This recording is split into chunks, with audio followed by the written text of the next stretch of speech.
बिस्मिल्लाहिर्रहमानिर्रहीम, अस्सलाम वालेकुम। वेलकम टू सुनो पाकिस्तान। उम्मीद है आप सब लोग ठीक ठाक होंगे, खैरियत से होंगे। आपका पसंदीदा शो लेकर हम आपकी खिदमत पे हाजिर हैं। मैं हूं ज़ैर मलिक और प्रोग्राम में मेरा साथ देंगी नजफ राजा। बिल्कुल उम्मीद करते हैं आप ठीक ठाक होंगे। और नाजरीन, प्रोग्राम का आगाज़ हमेशा की तरह हम वेदर अपडेट से करते हैं। तो आइए मौसम की सूरत हाल से आपको आगाह करते हैं। आपको बताते हैं कि मुल्क के मुख्तलिफ इलाकों में आज मौसम कैसा रहने वाला है। आइए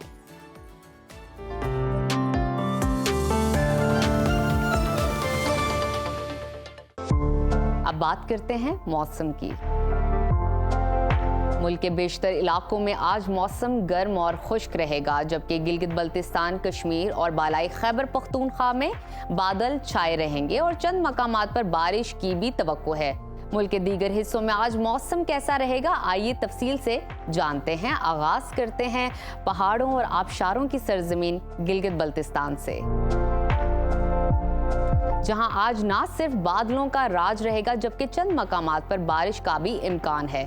गिलगित में आज ज्यादा से ज्यादा दर्जा हरारत 17 और कम से कम 8 डिग्री रहने की तवक्को है। स्कर्दू की तरफ चलते हैं। स्कर्दू में आज ज्यादा से ज्यादा पारा 13 और कम से कम 6 डिग्री रहेगा। मौसम का हाल बताने वालों ने अगले 24 घंटों के दौरान गिलगित बल्तिस्तान के चंद मकामात पर गरज चमक के साथ बारिश का इम्कान जाहिर किया है। जन्नत की तस्वीर वादी कश्मीर का रुख करते हैं, जहां आज बादल छाए रहेंगे। दारुल हुकूमत मुजफ्फराबाद में आज पारा ज्यादा से ज्यादा 30 और कम से कम 16 डिग्री रहने का इम्कान है। श्रीनगर की तरफ चलते हैं। वहां पर आज ज्यादा से ज्यादा दर्जा हरारत 25 और कम से कम 9 डिग्री रहेगा। महकमा मौसमियात का कहना है कि आइंदा 24 घंटों के दौरान कश्मीर के चंद मकामात पर तेज हवाओं के साथ बारिश की तवक्को है। अब जिक्र मेजबानों की धरती खैबर पख्तूनख्वा का, जहां ज्यादातर अजला में आज सूरज का राज जबकि चंद मकामात पर बारिश की तवक्को है। पेशावर की बात करें तो वहां पर आज ज्यादा से ज्यादा दर्जा हरारत 38 और कम से कम 24 डिग्री रहेगा। कुदरती मनाजिर से माला माल वादी सवात की तरफ चलते हैं। वहां पर आज ज्यादा से ज्यादा पारा 16 और कम से कम 7 डिग्री रहने की तवक्को है।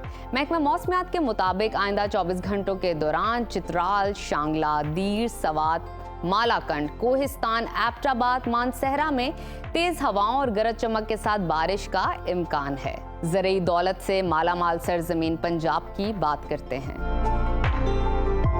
जहां पारा हर गुजरते दिन के साथ ऊपर जा रहा है। सूबाई दारुल हुकूमत लाहौर में आज ज्यादा से ज्यादा पारा 39 और कम से कम 26 डिग्री रहेगा। शहरे इक्तदार इस्लामाबाद का तस्करा करते हैं। वहां पर आज ज्यादा से ज्यादा दर्जा हरारत 37 और कम से कम 23 डिग्री रहने की तवक्को है।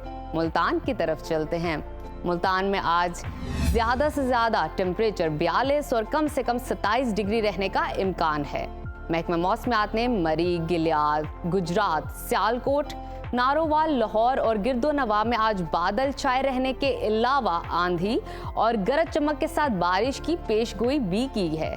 कुदरती ज़खायर के मरकज सूबा बलोचिस्तान की तरफ चलते हैं, जहां ज्यादातर अजला में आज सूरज का राज रहेगा। कोयटा में दर्जा हरारत आज ज्यादा से ज्यादा 33 और कम से कम 15 डिग्री रहने का इम्कान है। महकमा मौसमियात के मुताबिक आइंदा 24 घंटों के दौरान सूबे के बलाई अजला में तेज हवाओं जबकि खुजदार, कल्लात, लसबेला और गिरदोनवा में चंद मकामात पर आंधी और गरज चमक के साथ बारिश का भी इम्कान है। और अब आखिर में बात करते हैं कदीम तहजीबों के मरकज सूबा सिंध की, जहां सूरज आग बरसाने लगा है जबकि बहुत से अजला में पारा 46 डिग्री सेंटीग्रेड तक जा पहुंचा है। शहर कायद कराची का जिक्र करें तो वहां पर आज ज्यादा से ज्यादा दर्जा हरारत 35 और कम से कम 27 डिग्री रहने का इम्कान है। बात करते हैं हैदराबाद की। वहां पर आज ज्यादा से ज्यादा पारा 39 और कम से कम 27 डिग्री रहेगा। मौसम का हाल बताने वालों ने आइंदा 24 घंटों के दौरान सिंध भर में मौसम गर्म और खुश्क रहने का इम्कान जाहिर किया है।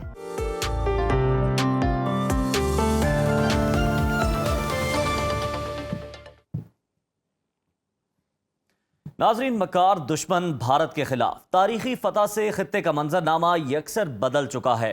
पाकिस्तान ने एक बार फिर अपने फौलादी अज़्म, नाकाबिले तस्खीर दिफा और अजीम अस्करी हिकमत अमली से भारत को शिकस्त फाश देकर यह साबित कर दिया है कि खित्ते में असल ताकत और इस्तेहकाम का मरकज सिर्फ और सिर्फ पाकिस्तान है। यह सिर्फ एक फौजी कामयाबी नहीं बल्कि एक नजरियाती फतह है जिसने भारतीय गुरूर, फरेब और झूठे बयानिए को खाक पे मिला दिया। पाकिस्तान की इस अजीम फतह पर पाकिस्तानी कौम का जज्बा आसमान को छू रहा है। कराची से खैबर तक हर गली, हर चौक, हर शहर में पाक फौज से बेमिसाल मोहब्बत और यकजहती का मुजाहरा किया जा रहा है और हर जबान पर एक ही नारा गूंज रहा है, पाक फौज जिंदाबाद। बैनुल-अक़वामी मंजरनामे में भी पाकिस्तान की अस्करी बर्तरी का एतराफ खुले लफ्जों में किया जा रहा है। अमेरिका, यूरोप और मशरिक़ वस्ता के सहाफ़ियों और दिफाई माहिरीन ने वाज़ेह कहा है कि पाकिस्तान ने जदीद जंगी महारत, टेक्नोलॉजी और साइबर डिफेंस में भारत को पीछे छोड़ दिया। हत्ता कि भारत के अंदर से भी सच की आवाज़ें उठने लगी हैं। भारतीय पार्लियामेंट के रुकन शशि थरूर ने पाकिस्तान की बालादस्ती तस्लीम करते हुए ये कहा कि पाकिस्तान एक बड़ी और ताकतवर फौज का हामिल मुल्क है। उसके पास जदीद तरीन हथियार हैं। मोदी सरकार को अब किसी नई मुहिम जुई से बाज रहना चाहिए। उधर पाक भारत कशीदगी में कमी के हवाले से बड़ी पेशरफ्त सामने आई है। पाकिस्तान और भारत के DGMOs के दरमियान अहम राबता हुआ जिसमें दोनों जानिब से जंग बंदी बरकरार रखने पर इत्तेफाक किया गया।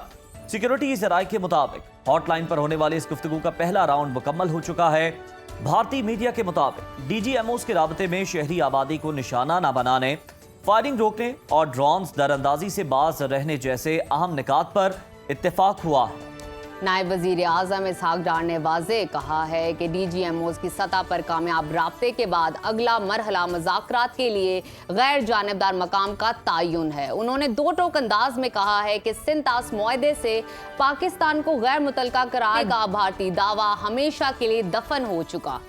उधर अमरीकी सदर डोनाल्ड ट्रंप का एक और हैरान कुन इंकिशाफ सामने आया है। उन्होंने दावा किया है कि अगर अमरीका मुदाखलत ना करता तो पाक भारत एटमी जंग छिड़ सकती थी। दोनों ममालिक के दरमियान एटमी जंग मैंने रुकवाई। उन्होंने ये भी इंकिशाफ किया कि दोनों ममालिक को वाज़ेह तौर पर कहा कि लड़ाई ना रोकी तो अमरीका तिजारत रोक देगा।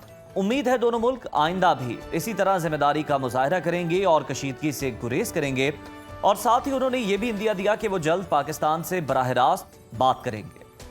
अमरीकी सदर पाक भारत कशीदगी कम कराने और जंग रुकवाने का क्रेडिट ले रहे हैं, मगर भारत की हटदर्मी बरकरार है। मोदी हुकूमत ने सीज फायर में अमरीका के किरदार को तस्लीम करने से साफ इनकार कर दिया और दावा किया जा रहा है कि DGMOs के राब्ते के बाद सीज फायर हुआ है। भारतीय वजीर आजम नरेंद्र मोदी ने अपनी कौम से खिताब किया। उन्होंने हस्बे रवायत झूठ के अंबार और एक बार फिर पाकिस्तान पर इल्जामात लगा दिए और कहते हैं कि दहशतगर्दी मुज़ाकरात एक साथ नहीं चल सकते। अगर पाकिस्तान के साथ बात होगी तो सिर्फ दहशतगर्दी पर होगी, किसी सूरत पाकिस्तान के साथ तजारत नहीं करेंगे। इसी तमाम तर सूरत हाल पर बात कर लेते हैं। हमें ज्वाइन किया दिफाई तज्जियाकार major general retired Zahid Mahmood साहब ने। बहुत शुक्रिया जाहिद महमूद साहब, आपके वक्त का सुबह बखैर। सर, पाक भारत DGMOs की सीज फायर को एक्सटेंड कर दिया गया है। सीज फायर कितना देर पा हो सकता है और क्या जो हॉटलाइन पर राब्ता हुआ है ऐसे और भी मुज़ाकरात के राउंड्स हो सकते हैं? जी बिस्मिल्लाहिर्रहमानिर्रहीम। Uzair and Najaf, good morning and अस्सलाम वालेकुम।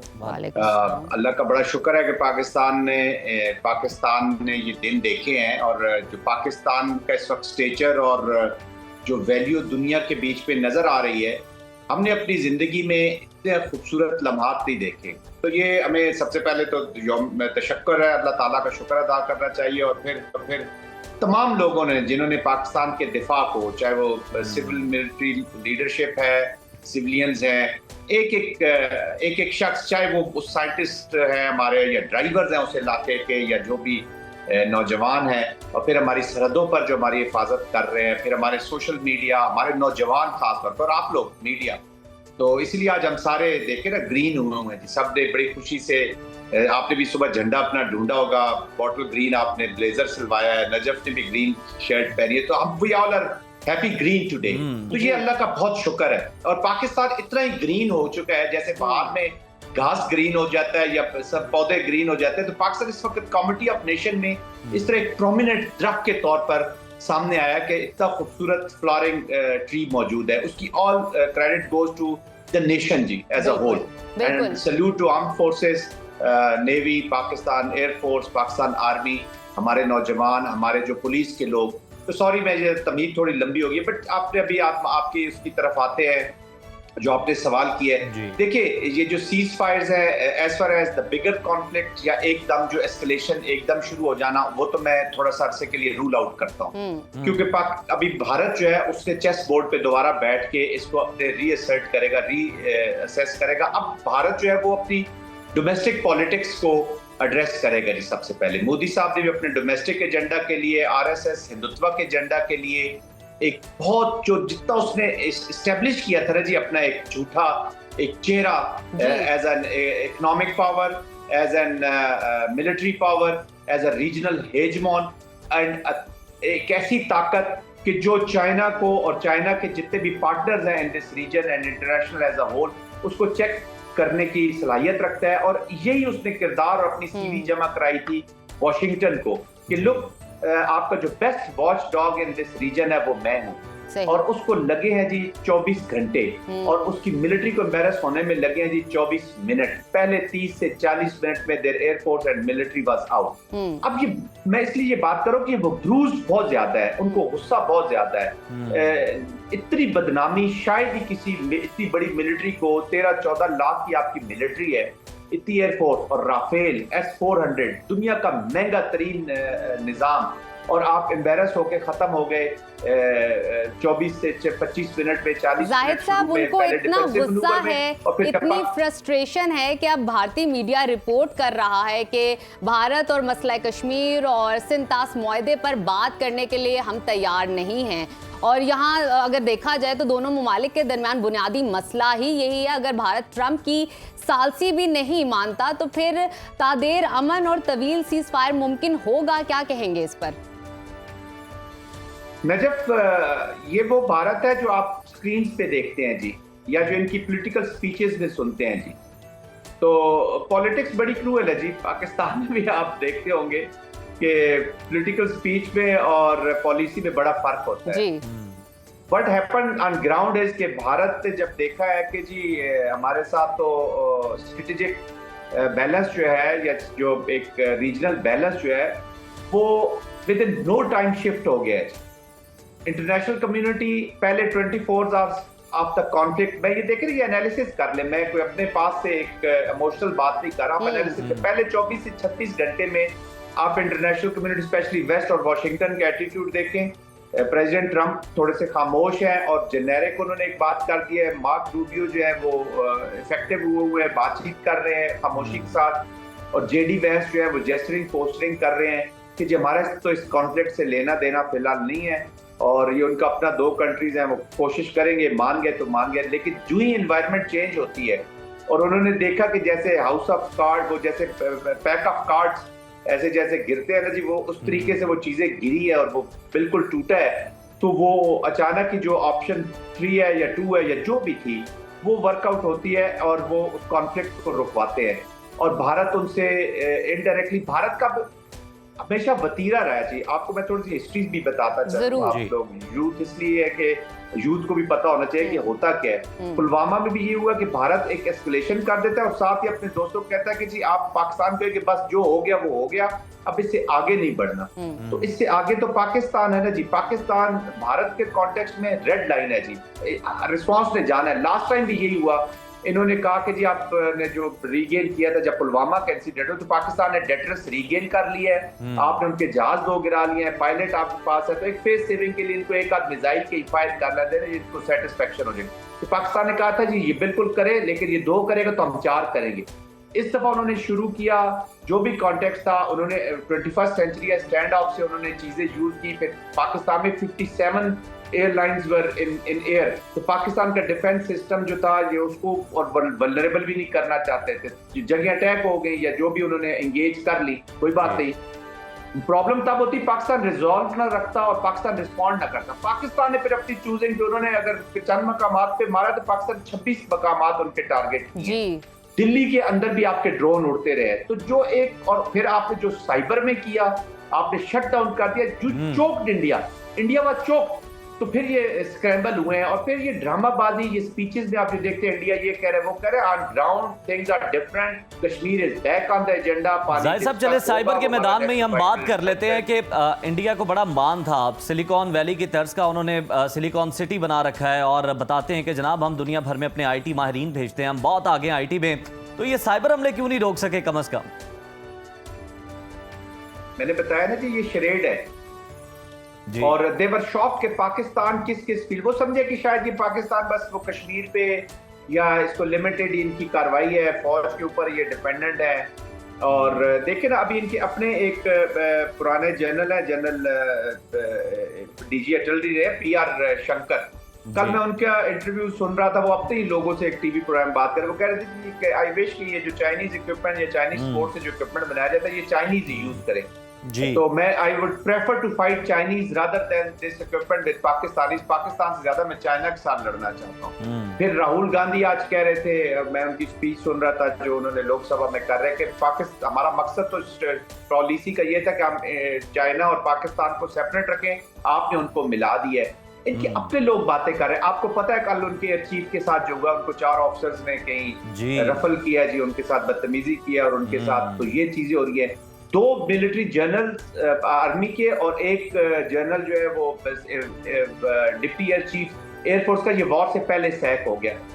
That's not good inside India. तो ये जो आप सामने आपको नजर आता है हम ये करेंगे वो, अच्छा साइबर में भी ये डोमेन, ये समझिए यहीं पे रिस्ट्रिक्ट रहेंगे, जबकि पाकिस्तान ने तो ऑल डोमेन्स में गया है। और I can tell you very confidently Uzair कि पाकिस्तान ने अभी सिर्फ झलक दिखाई है जी अपने response. Pakistan response was more deep and more effective। उसी एम्बैरेसमेंट को रोकने के लिए देखिए किसी भी मिलिट्री कमांडर का एक बहुत बड़ा मिलिट्री ऑब्जेक्टिव होता है वॉर में, to embarrass the opponent military. इसका मतलब ये होता है कि उस मुल्क के अपने लोगों की आंखों में उसकी मिलिट्री की वक़्त खत्म हो जाए। Same thing happened in with Indian military, और वो भी नो टाइम।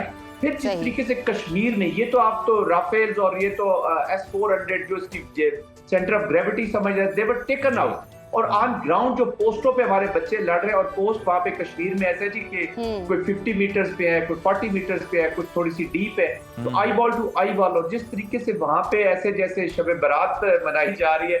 अच्छा फिर हैप्पीनेस, पाकिस्तान में क्राइसिस में आप मुझे कोई एक चेहरा बता दे जिसके ऊपर मायूसी या जिसने किसी ने मायूसी का इजहार किया हो, तो ये वो लोग हैं जिनकी जिंदगी की हिफाजत भी मौत करती है।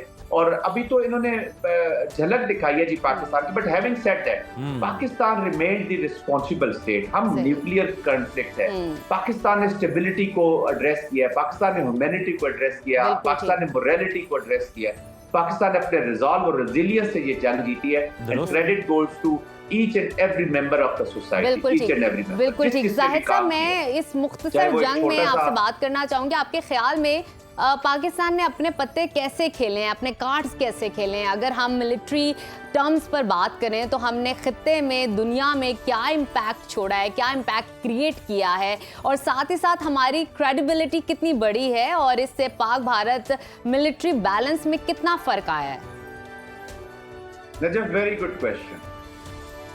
That's why मैंने प्रोग्राम की शुरू में कहा कि नया पाकिस्तान आपको मुबारक हो। In the strategic terms Pakistan ने अपने आप को प्रूव किया है कि यार ये जो क्लेम करते हैं ये करके दिखाते हैं। 1 secondly they are responsible nuclear country.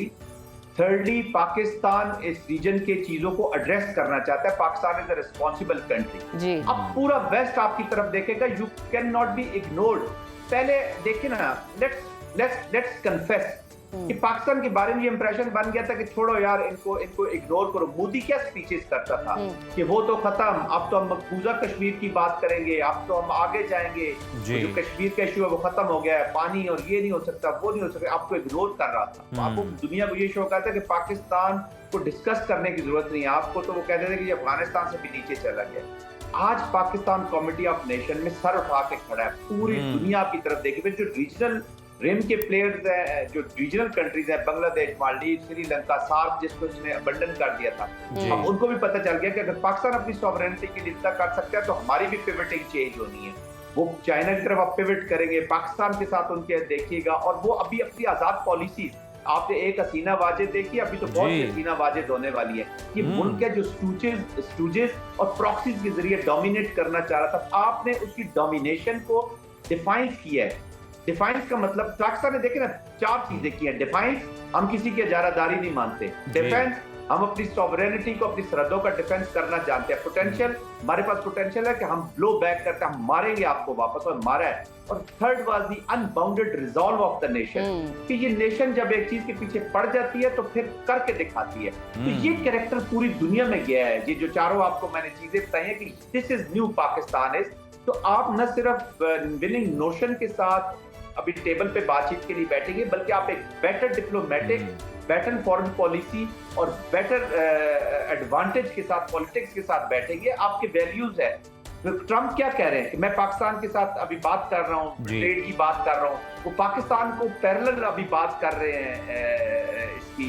तो ट्रम्प के मुंह से तो टेररिज्म की बात आपने सुनी नहीं है। अब वो टेररिज्म डिस्कस होगा जो हमारे ऊपर हो रहा है। यस, उनकी भी देखिए, जो मुल्क बातचीत करते हैं तो हर किस्म की बातचीत होती है, but terrorism as a whole, Kashmir as a whole and water issue as a whole, this will be on the table. बिल्कुल, ये तमाम तर जो मौजूआत हैं जाहिद साहब, जब टेबल टॉक्स होंगी तो फिर ये ज़ेर बहस भी आएंगे। सर, तज्जियाकार ये कह रहे हैं कि पाकिस्तान ने भारत का न्यू नॉर्मल मुस्तरद करके अपना डेटरेंस दोबारा इस्टेब्लिश किया है। क्या ये पाकिस्तान अपना डेटरेंस बरकरार रख पाएगा कि भारत दोबारा एग्रेशन ना दिखा सके किसी भी सूरत में? उज़ैर, अभी इंडिया को सदियां लगेंगी जी, टाइम लगेगा टू रीगेन देयर रिस्पेक्ट। और ये जो मिलिट्री का जो ऑपरेशन हुआ है ना जी, ये तो इसको टाइम लगेगा अपना रीगेन करने के लिए। लेकिन जिस चीज से देखिए ना, 2019 में हमारी पिछली एस्केलेशन, तो लोग कहते थे कि जी वो ड्राइंग बोर्ड्स पे गए हैं, वापस गए हैं, उन्होंने राफेल इंडक्ट किए हैं, 400 किए, अपनी स्ट्रेंथ की है, और उसके बाद 6 साल के बाद उन्होंने ये कार्रवाई दोबारा की, बिल्कुल तैयार होके आए हैं। तो पिछली दफा तो भी कुछ थोड़ा नुकसान हुआ था, इस दफा तो इतना नुकसान हुआ जो एक न्यूक्लियर पावर जब एम्बेरस होती है ना, ज़ाहिर उसकी इम्प्लीकेशंस होती है। अब पूरी दुनिया में जो इंडिया और इंडियन है ना, वो लगेगा कि यार ये संदूर टाइप लोग जो है ना, ये बस संदूर तो लगा सकते हैं, फिल्मों वाला संदूर ऑन ग्राउंड इनको संदूर कोई और लगा के चला गया। और इनका जो संदूर जो है ना, वो ऑपरेशन कलंक का टीका बन चुका।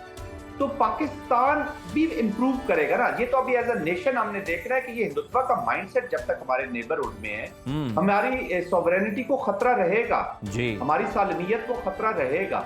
और यही एज अ पाकिस्तान, देखे ना, आज पाकिस्तान न्यूक्लियर ना होता है, पाकिस्तान की स्ट्रॉन्ग मिलिट्री ना होती, तो आज भारत की फौज आपके पाकिस्तान के बीच में, नो डाउट, इनकी प्रॉक्सीज ऑलरेडी पाकिस्तान के मौजूद है। अभी आप देखेंगे बलोचिस्तान, खैबर पख्तूनख्वा के अभी जो ऑपरेशन है, वो एक नई जयत और एक नए अप्रोच के साथ जाएंगे, और इनकी प्रॉक्सीज को भी it will be taken out. तो भारत को बहुत टाइम लगेगा, लेकिन भारत को रिस्पॉन्स इससे भी बड़ा मिल जाएगा।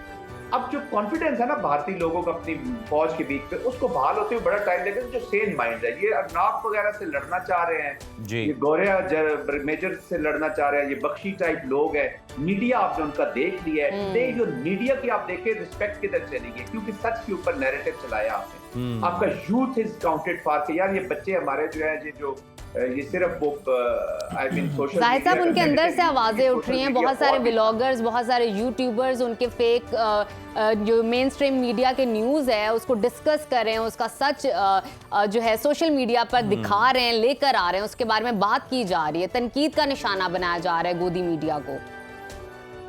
जी बिल्कुल, एवरीबॉडी इज फाइटिंग जी। हमें बस हमें अपना इंशाल्लाह होल ऑफ ए नेशन के साथ जाना है। इस कामयाबी से आपने फ्लैबरगास्टेड होके बिल्कुल रुक नहीं जाना ना। कई दफा खुशियां और ये जो चीजें होती हैं, इसके साथ साथ अपना रिव्यू करना बड़ा जरूरी है।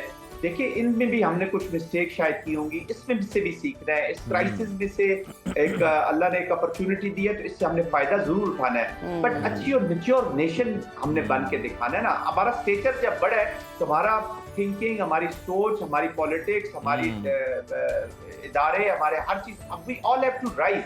इंस्टीट्यूशन, अभी आप अगर सुनो में काम कर रहे हैं तो सुनो में उज़ैर और नजफ, ये दो इंडिविजुअल्स नहीं होने चाहिए। आपने पूरे सुनो को, सिस्टम को, आपने इदारे को ऊपर लेके जाना है कि हम कंट्रीब्यूट कैसे करें जी। इदारा स्ट्रांग होगा तो आप लोग सारे ज्यादा प्रोटेक्टेड और ज्यादा। बिल्कुल जाहिद साहब, आप दुरुस्त फरमा रहे हैं कि यही फर्क है भारत में और हम में, भारतीय अफवाज में और हमारी मुसल्लह अफवाज में, कि हम सिर्फ फतह के शादियाने नहीं, फतह यकीनन मनाई जानी चाहिए और यौम तशक्कुर भी हमने मनाया, लेकिन साथ ही साथ हमें रिव्यू भी करना चाहिए कि किस किस्म की कोई ना कोई कुछ गलतियां तो नहीं हम कह सकते, कुछ खामियां कुछ कमियां रह गई भारत को मजीद नुकसान पहुंचाने में, तो हम उनको रिव्यू करेंगे। और नेक्स्ट टाइम अगर आप इस तरह का कोई मिस एडवेंचर करने की कोशिश करेंगे, जो कि हम देख रहे हैं कि आप पर बहुत ज़्यादा दबाव है, आपकी आवाम का बहुत ज़्यादा दबाव है। उमर अब्दुल्ला कह रहे हैं जनाब कि कश्मीर का मसला जो है दोबारा से रेज हो गया है, पाकिस्तान को क्रेडिट जाता है। राहुल गांधी जो है वो आपको असेंबली में हम देख रहे हैं कि किस तरह पार्लियामेंट के अंदर आड़े हाथों ले रहे हैं, तो यकीनन आपके लिए मुश्किल है और आपकी सारी सियासत ही इसी पर खड़ी है, यही फाउंडेशन है, यही बुनियाद है आपकी सियासत की। और आप यकीनन कोई मिस एडवेंचर करने की कोशिश करेंगे, लेकिन हमारे प्लेटफॉर्म से आपको यही पैगाम है कि हम मुकम्मल तैयार हैं, मुकम्मल चुकन्ने हैं और आपके मुंतज़िर। लेकिन फर्स्ट ऑफ ऑल हम अमन का पैगाम लेकर आए हैं। हम हमेशा मुज़ाकरात की बात करेंगे, चाहेंगे कि टेबल पे बैठ के मसले को हल किया जाए। तो इसी के साथ लेते हैं एक चीज मैं ऐड करना चाहूंगा, अमन लेकिन वकार के साथ। वकार के साथ, बिल्कुल ठीक। और यहाँ पे लेते हैं एक छोटी सी ब्रेक, कहीं मत जाइए, देखते रहिए सुनो पाकिस्तान। प्रोग्राम में आपको दोबारा से खुशामदीद कहते हैं। अब प्रोग्राम में बात करेंगे खेल की। तो पाक भारत कशीदगी की वजह से मुअत्तल हो जाने वाली PSL के बाकी मैचेस मई के तीसरे हफ्ते में होने पर इत्तफाक हो गया है। ये मैचेस अब 17 से 25 मई के दौरान होंगे। पाकिस्तान क्रिकेट बोर्ड की तजवीज़ है कि मैचेस का आगाज़ वहीं से किया जाए जहां सिलसिला टूटा था, यानी रावलपिंडी, और फिर एहततामी मैचेस जो होंगे लाहौर में हों। बाज़ फ्रेंचाइजीज ने तजवीज़ दी है कि लॉजिस्टिक मसले की वजह से अगर एक ही वेन्यू रख लिया जाए तो बेहतर होगा। दूसरी जानिब फ्रेंचाइजीज ने PSL के बकिया मैचेस के लिए अपने अपने गैर मुल्की प्लेयर्स से राबता भी कर लिया है। ज़राए का कहना है कि अगर गैर मुल्की प्लेयर्स का रोस्टर मुकम्मल ना हुआ तो उसके लिए 2 तजावीज़ ज़ेर गौर हैं। एक तजवीज़ तो ये है कि रिप्लेसमेंट ड्राफ्ट तरतीब दे दिया जाए, जबकि दूसरी तजवीज़ ये है कि फाइनल 11 में गैर मुल्की प्लेयर्स की कम से कम तादाद के कानून में मामूली तब्दीलियाँ की जाएँ। तमाम मामलात पर PCB और PSL फ्रेंचाइज तबादला ख्याल जारी है और जल्द ही हतमी फैसला हो जाएगा। इसी हवाले से बात कर लेते हैं। हमें ज्वाइन किया है senior sports analyst Syed Yahya Hussaini साहब ने। याया साहब, वेलकम टू सुनो पाकिस्तान। सबसे पहले हम आपसे जानना चाहेंगे कि पाक भारत कशीदगी की वजह से PSL का शेड्यूल किस हद तक मुतासर हुआ और अब जो नई विंडो तय की गई है, क्या ये हालात के मुताबिक आपको मौजू लगती है? देखिए, गुज़िश्ता रात जो इंडियन प्रीमियर लीग का एडिशन मुअत्तल हुआ था पाक भारत कशीदगी के सबब, तो उसके लिए डेट सामने आ गई है। 17 मई से 3 जून तक उन्होंने ऐलान किया है। ऑन द अदर साइड कल बात हो रही थी कि पाकिस्तान सुपर लीग के जो 8 मैचेस बाकी हैं, 4 लीग मैच हैं, 2 क्वालिफायर हैं, 1 एलिमिनेटर है और फाइनल है, इनके लिए मई के तीसरे हफ्ते का इंतखाब किया गया है। और इस हवाले से तमाम, जिस तरह आपने अपने इंट्रो में बात की कि मामला तय हो गए हैं, लेकिन फिलहाल officially announcement Pakistan cricket board की जानिब से नहीं हुआ है। और उसकी बुनियादी वजह यह है कि जिस तरह आपने खुलासा किया अपनी गुफ्तगू में, कुछ फ्रेंचाइजीज की ये ख्वाहिश है कि एक वेन्यू का इंतखाब किया जाए लॉजिस्टिक मसाइल की वजह से, और कुछ गैर मुल्की खिलाड़ियों के मामलात हैं। तो ये चीज़ें जो है बिल्कुल फाइनल टच में जैसे ये तय हो जाती है, उम्मीद है कि आज इस बात का बाकायदा ऐलान। बिल्कुल ठीक। याया साहब, PCB ने बकिया मैचेस रावलपिंडी और लाहौर में कराने की तजवीज़ तो दी है, जबकि कुछ फ्रेंचाइजेस, जैसे कि अभी आप भी बता रहे हैं कि उन्होंने कहा एक ही वेन्यू डिसाइड कर लिया जाए। आपका एनालिसिस जानना चाहूँगी, आपके ख्याल में लॉजिस्टिक और सिक्योरिटी के पेश नज़र कौन सा ऑप्शन बेहतर रहेगा? नहीं, देखिए, सिक्योरिटी का तो खैर कोई मसला है नहीं, लेकिन जो आपने बात की है कि क्या एक वेन्यू, जिस तरह लॉजिस्टिक मसाइल के हवाले से फ्रेंचाइजेज बात कर रही हैं जी, तो बुनियादी वजह यह है कि ये अखराजात फ्रेंचाइजेज को बेयर करने पड़ेंगे। और जो सबसे इम्पोर्टेंट पहलू है वो ये है कि जो TV क्रू है वो एक सूरत हाल है कि जो उसके कैमरामैन हैं वो पहुँचते हैं या नहीं पहुँचते हैं, क्योंकि उसमें मोस्टली जो हैं वो पड़ोसी मुल्क भारत से ताल्लुक़ रखते थे। तो अब कोशिश ये है कि किसी और मुल्क से इन कैमरामैन को हायर किया जाए और इन चीज़ों को मद्देनज़र रखा जाए। तो अगर पिंडी पहले 4 लीग मैच हो जाते हैं और उसके बाद आखिरी मरहले के लिए लाहौर का इंतखाब किया जाता है तो कुछ बुरा नहीं है। बिल्कुल ठीक है। या सब फ्रेंचाइजीज को गैर मुल्की खिलाड़ियों के रोस्टर मुकम्मल करने में बड़ी मुश्किलात पेश आ रही हैं। आपको क्या लगता है कि इस बार गैर मुल्की खिलाड़ी किस हद तक दस्तयाब हो सकेंगे? क्योंकि ऑब्वियसली उनकी भी कमिटमेंट्स होती हैं, कुछ डेट्स के बाद उन्होंने कुछ और लीग्स खेलनी होती हैं, कुछ दीगर मैचेस खेलने होते हैं, तो ये किस हद तक हमें दस्तयाब हो सकते हैं? देखिए, मेरी जो अंडरस्टैंडिंग है उसके मुताबिक तो गैर मुल्की खिलाड़ी अब इस मरहले में होंगे नहीं। और जहाँ तक आपने कमिटमेंट्स की बात की, बिल्कुल आपने वजह फरमाया। जनूबी अफ्रीका के जो खिलाड़ी हैं वो ऑस्ट्रेलिया के साथ वर्ल्ड टेस्ट चैंपियनशिप में एक्शन में होंगे। न्यूजीलैंड के खिलाड़ी की अपनी कमिटमेंट है। बांग्लादेश की यूएई में सीरीज है, फिर वेस्ट इंडीज की टीम मसरूफ है। तो ये वो चीज़ें हैं जिसकी वजह से गैर मुल्की खिलाड़ी जो हैं उनका अब यहाँ पर एक्शन में आना एक बड़ा सवाल दिखाई दे रहा है। और इस तमाम तनाजुर में जो सबसे ज़्यादा नुकसान है वो कराची किंग्स को होता हुआ दिखाई दे रहा है, क्योंकि कराची किंग्स के कप्तान भी डेविड वॉर्नर थे। हालांकि कहा जा रहा है कि वो यूएई में मौजूद हैं और शायद उन्होंने कमिटमेंट की है कि वो वापस आ रहे हैं, लेकिन अभी इस बारे में कुछ वसूख से कहा नहीं जा सकता। फिर उनके पास टिम साइफर्ट थे न्यूजीलैंड के और इंग्लैंड के जेम्स स्पेंस। तो अगर ये गैर मुल्की खिलाड़ी नहीं आते हैं तो डेफिनेटली सबसे ज्यादा हिट जो है वो टॉप ऑर्डर में कराची किंग्स को फेस करना पड़ेगा। बट अब ये पार्ट एंड पार्सल है, ये चीजें हो जाती हैं, कोई किसी के हाथ में नहीं है। तो इन चीजों के साथ ही टीमों को अब टूर्नामेंट को फिनिश करना पड़ेगा। तो लेट्स सी, आज चंद घंटे के बाद इस बात का बाकायदा अनाउंसमेंट हो जाएगा। और अगर गैर मुल्की खिलाड़ियों के बगैर भी फ्रेंचाइजीज को खेलना पड़ा तो इसके लिए वो ज़हनी तौर पर तैयार है। तो ये साहब, इस तरह रंग फीका नहीं पड़ जाएगा कुछ फाइनल मैचेस का और आखिरी मरहले का पीएसएल के? सॉरी, मैं समझा नहीं आपकी बात। मैं आपसे ये जानना चाह रहा हूँ कि अगर गैर मुल्की प्लेयर्स नहीं आते, और आपने बताया कि कराची किंग्स तो अपने कप्तान से भी महरूम हो जाएगी जो इंटरनेशनल प्लेयर हैं, तो सर क्या ये जो आखिरी मरहला है, फिर फाइनल मैचेस आगे होने वाले हैं, तो कुछ रंग फीका नहीं पड़ जाएगा पीएसएल के फाइनल का? नहीं, बिल्कुल भी नहीं है। देखिए, अब कुछ चीजें आपके हाथ में होती नहीं है। और ये जो पीएसएल में 6 फ्रेंचाइजीज हैं, मुल्तान सुल्तान तो टूर्नामेंट से बाहर हो गई है। उनका जो मैच है कोयटा ग्लैडिएटर के साथ वो डेड रबर है। हालांकि कोयटा ग्लैडिएटर क्वालिफायर के लिए क्वालिफाई कर चुकी है। जहां तक आपने बात की कि अगर गैर मुल्की खिलाड़ी नहीं है तो उसका रंग फीका नहीं पड़ जाएगा, बिल्कुल इसमें कोई शक व शुबे की गुंजाइश नहीं है। लेकिन बहरहाल जो हमारे इंटरनेशनल प्लेयर्स हैं जो इस लीग के मुख्तलिफ फ्रेंचाइजीज के साथ एसोसिएट हैं, उनका नाम है, पहचान है, मुकाम है, तो उनसे भी रंग जो है वो फीका नहीं पड़ेगा। अब मजबूरी है, मजबूरी में क्या कर सकते हैं। अच्छा याया साहब, फॉर इंस्टेंस अगर फाइनल 11 में गैर मुल्की खिलाड़ियों की कम से कम तादाद के कानून में तब्दीली की जाती है तो इसका लीग की क्वालिटी पे, मतलब उनकी जो परफॉर्मेंस की क्वालिटी पर कितना असर पड़ेगा? नहीं, देखिए, क्वालिटी और परफॉर्मेंस बहरहाल गैर मुल्की खिलाड़ियों का इस लीग में शामिल होना, मुख्तलिफ फ्रेंचाइजीज के साथ खेलना, उसकी अपनी अहमियत है, उससे कोई इनकार नहीं कर सकता। जहाँ तक आपने बात की लीग की क्वालिटी, तो अब जिस तरह मैंने आपको कहा कि 8 मैच बाकी रह गए हैं और इन 8 मैचों में 4 लीग मैच हैं, 4 मैच जो हैं बशमुल फाइनल, 2 क्वालिफायर और 1 एलिमिनेटर है।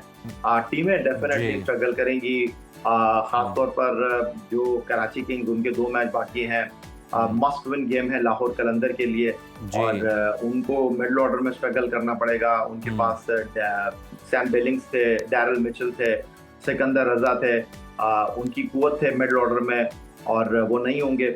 और बाकी रही जहाँ तक बात टूर्नामेंट की, तो फिलहाल सबसे इम्पोर्टेंट चीज़ ये है कि टूर्नामेंट को खुश उसलूबी के साथ जो है वो पाए तकमील तक पहुँचाया जाए कि पाकिस्तान क्रिकेट बोर्ड फ्रेंचाइजीज की जो है अव्वल तक। बिल्कुल याया साहब, ये जो इवेंट है बड़ा ज़बरदस्त इवेंट है, ये तकमील तक पहुँचे, यही सबसे बड़ी कामयाबी है। लास्टली याया साहब ज़रा इस पर भी कमेंट कर दें कि अगर हम आईपीएल की बात करें तो उनके लिए कितना ज़्यादा नुकसानदेह साबित हुआ जो मैचेस वहाँ पर मनसूख हुए और जिस तरह से जारियत भारत ने की उसके बाद हमारे लिए कितना डैमेजिंग था और उनके लिए कितना था, ज़रा एक कंपैरिजन ड्रॉ कीजिएगा। देखिए, जंग तो किसी के लिए भी अच्छी नहीं होती है और अगर हम खेलों के हवाले से बात करें तो दोनों मुल्कों में दुनिया की बड़ी क्रिकेट लीग जारी थी आईपीएल के मुकाबले। लेकिन याया साहब, मैं यही इसलिए मैंने खता कलामी की माजरत, मैंने ये सवाल इसलिए आपसे किया है कि आईपीएल वहाँ पर जारी थी, इतना बड़ा उनका वहाँ पर जो था इवेंट चल रहा था, लेकिन पहल उन्होंने की थी हमले में, इसलिए मैं आपसे ये जानना चाह रहा हूँ। जी जी, बिल्कुल, इसमें कोई शक नहीं है कि उनको अपनी गलती का इदराक हो गया। और फिर अमेरिकी सदर डोनाल्ड ट्रंप ने जिस तरह सीज़फायर की बात की, उन्होंने खुद उनसे दरख्वास्त की कि हम सीज़फायर करना चाहते हैं। उनको इस बात का बेहतर इदराक हो गया कि उन्होंने अपने गुरूर और तकब्बुर में जो पाकिस्तान को चैलेंज किया, अंडर एस्टिमेट कर गए वो पाकिस्तान को, उनको अपनी गलती का एहसास हो गया और फिर उन्होंने अमेरिका से सीज फायर की दरख्वास्त की। तो देर आया दुरुस्त आया, लेकिन खेलों के हवाले से आप बात करते हैं तो डेफिनेटली एक लीग ऑन थी पाकिस्तान में, एक लीग ऑन थी भारत में। अब जो इसका सबसे बड़ा खमियाजा है, दोनों मुल्कों को ही भुगतना पड़ रहा है कि खिलाड़ी चले गए हैं। अगरचे आईपीएल की इंतजामिया जो है वो ऑस्ट्रेलियन क्रिकेटर्स को वापस बुलाना चाहती है, लेकिन वो इस सूरत हाल में वापस आने के लिए आमादा नहीं है और उनको ये तड़ी भी लगाई जा रही है कि जनाब अगर इस बार आप नहीं आए तो फिर अगली बार के लिए सोच लीजिएगा। उधर क्रिकेट ऑस्ट्रेलिया की जो खिलाड़ियों की एसोसिएशन है, उन्होंने कहा कि हम खिलाड़ियों को भरपूर ताउन, भरपूर सपोर्ट फराहम करेंगे, वो जो फैसला करेंगे हम उनके साथ खड़े हैं, अगर वो नहीं आना चाहते तो उनके ऊपर दबाव ना डालें।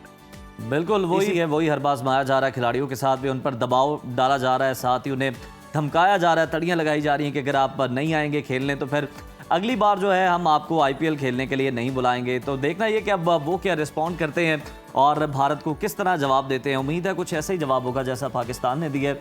इसी के साथ प्रोग्राम में ब्रेक शामिल करते हैं, देखते रहिए सुनो Pakistan. Stay with us. Welcome back. Pakistan से इबरतनाक शिकस्त के बाद मसला कश्मीर भी अब मोदी हुकूमत के गले पड़ गया है और कश्मीर तनाज़ा एक बार फिर आलमी सतह पर फ्लैश पॉइंट बन गया है। भारत उसे हमेशा दो तरफा तनाज़ा करार देता है और किसी भी तीसरे फरीक की मुदाखलत से मुसलसल इनकार करता रहा है, मगर भारत की लाख कोशिशों के बावजूद कश्मीर का मसला आलमी मंजरनामे पर पूरी शिद्दत से उभर आया है और अमरीकी सदर डोनाल्ड ट्रंप ने एक बार फिर मसला कश्मीर के हल की ख्वाहिश जाहिर करते हुए कहा कि वो पाकिस्तान और भारत के दरमियान सालिसी के लिए तैयार हैं।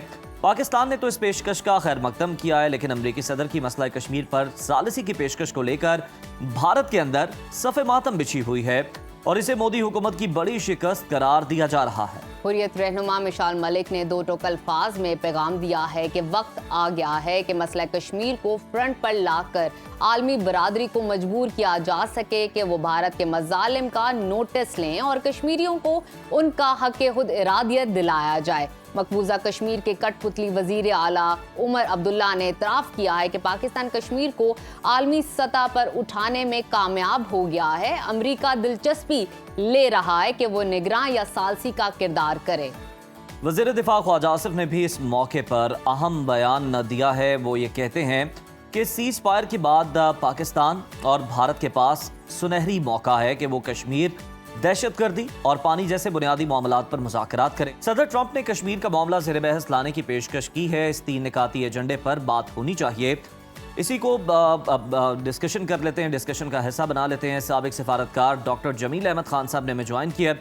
बहुत शुक्रिया जमील साहब, वेलकम टू सुनो पाकिस्तान। मकबूजा कश्मीर फिर आलमी फ्लैश पॉइंट बन चुका है सर, और अमरीकी सदर ने मसला कश्मीर के हल के लिए बड़ी पेशकश भी की है। मकबूजा कश्मीर पर सालिसी की पेशकश आप क्या समझते हैं, पाकिस्तान की ये कितनी बड़ी कामयाबी है? हम तो पहले भी कहते रहे कि ये बायलैटरल इंडिया राग अलापता रहा है और सहारा लेता रहा है वो शिमला एग्रीमेंट का और लाहौर अकॉर्ड का, लाहौर डिक्लेरेशन का।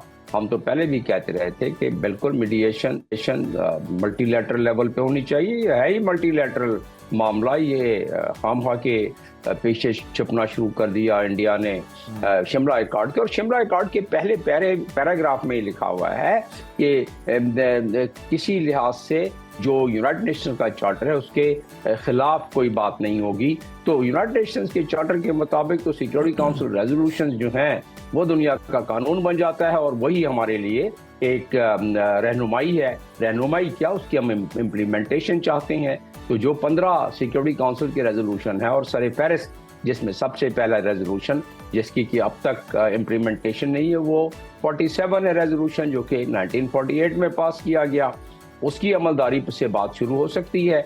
और दुनिया को इस बात पे कोई, मैं समझता हूँ, काउंटर आर्गूमेंट नहीं कर सकती दुनिया, क्योंकि सिक्योरिटी काउंसिल ने रेजोल्यूशन पास किया है। और सबसे बड़ी बात है कि कश्मीर का मसला दुनिया के सबसे पुराने डिस्प्यूटेड मसले के एजेंडे में सिक्योरिटी काउंसिल की अब भी मौजूद है। या तो सिक्योरिटी काउंसिल कोई और रेजोल्यूशन पास करके इसको कैंसिल कर देती, जो कि ऐसा नहीं हो सकता। तो उस लिहाज से देखा जाए तो ये जंग जो है जो मौका हक, तो उसकी वजह से ये 10 दिन हमारे लिए एक सुनहरी मौका था जिसमें हमने अपना सिक्का मनवाया, हमारी अस्करी कुव्वतों ने अपना सिक्का मनवाया, क्योंकि वो समझते थे कि हमारी खामोशी और हमारी अमन पसंदी, इंडिया समझता था कि वो शायद हमारी कमज़ोरी है, लेकिन हम तो इसको किसी और अंदाज में करते थे कि हम तो चुप थे कि बर्बाद हो जाए ना गुलशन का सकून, नादां ये समझ बैठे कि हम में कुव्वत ललकार नहीं। तो जब हमारी कुव्वत ललकार उन्होंने देखी तो समझ आ गई कि कन्वेंशनल वार में भी हमने सबकत हासिल कर ली, और उसके साथ साथ जाहिर है डोनाल्ड ट्रंप अब कहते हैं कि उन्होंने न्यूक्लियर वार बचा ली। हम तो कभी न्यूक्लियर वार की तरफ नहीं जाना चाहते, लेकिन हाँ, अगर किसी कौम की बिल्कुल एग्जिस्टेंशियल थ्रेट आ जाए, उसकी बका का सवाल हो जाए, तो वो जाहिर है हर लिहाज से अपना स्ट्रगल करेगा। और इसीलिए हमारी जो सलामती कमेटी की मीटिंग हुई थी उसमें बड़े क्लियर अल्फाज में, दो टोक अल्फाज में तमाम बातें 17-18 पॉइंट्स बिल्कुल वाज़ेह करके रख दिए थे। उसमें पानी के बारे में कह दिया था कि हम इसको जंग समझते हैं, उसके बारे में कह दिया था कि फुल स्पेक्ट्रम वार अगर जरूरत पड़ी तो हम उस पर भी जाएंगे, जिसका इशारा डोनाल्ड ट्रंप ने दे दिया। अब आ जाते हैं आपकी बात पर जी। पहली दफा बरसा बरस के बाद कश्मीर का मामला खुद बखुद उभर के आ गया है। अच्छा मौका है, इस वक्त दुनिया सुन रही है, क्योंकि दुनिया ने देखा कि पाकिस्तान ने किस तहम्मुल मजाजी से, किस मैच्योर तरीके डिप्लोमेसी से अपने पॉइंट्स को आगे किया। और अगर आप मवाजना करें, पहले जब भी पुराने वक्तों में या माजी के जितने भी हुए हैं वाकयात, चाहे 2016 में इंसिडेंट हुआ इंडिया में, या 2018 में हुआ, या उड़ी का जो 2016 में हुआ था, या पुलवामा का हुआ था, उसमें कुछ नेगेटिव बातें पाकिस्तान के खिलाफ आई थी। इस दफा आपको एक भी नहीं मिलेगी दुनिया के जो खास तौर पे ऑफिशियल चैनल्स हैं। तो इसका मतलब यह है कि दुनिया ने इस मैच्योरिटी को भा, दुनिया ने परखा कि पाकिस्तान तो कहता है कि आप इन्वेस्टिगेट करके पहलगाम। दरअसल मसला क्या है? देखिए, मसला कश्मीर तो कभी नहीं चाहता था इंडिया कि वो सामने आए, और क्यों नहीं चाहता था? अगर मसला कश्मीर सामने आता है तो फिर दुनिया के कानून जो कि सिक्योरिटी काउंसिल के रेजोल्यूशन सामने आ जाते हैं, तो उसको पसे पर्दा रखने के लिए बड़ी मक्कारी के साथ एक इंडिया काम करता रहा। और वो ये काम करता रहा कि जो हक़ खुद इरादियत की जद्दोजहद जिसकी की अक़वाम मुत्तहिदा की जनरल असम्बली के रेजोल्यूशंस इजाज़त देते हैं, दुनिया में कहीं भी हो, कश्मीर और मैं ईस्ट तिमोर में तैनात था यूनाइटेड नेशंस की तरफ से, मैं वहाँ एक डिपार्टमेंट की सरबराही कर रहा था, मैंने ये चीज़ें होती हुई देखी। सिक्योरिटी काउंसिल का रेजोल्यूशन निकला, उसकी इम्प्लीमेंटेशन हुई, पहले चैप्टर 6 के तहत जिस तरह कश्मीर के बारे में है, फिर चैप्टर 7 के तहत उसकी इम्प्लीमेंटेशन हो गई।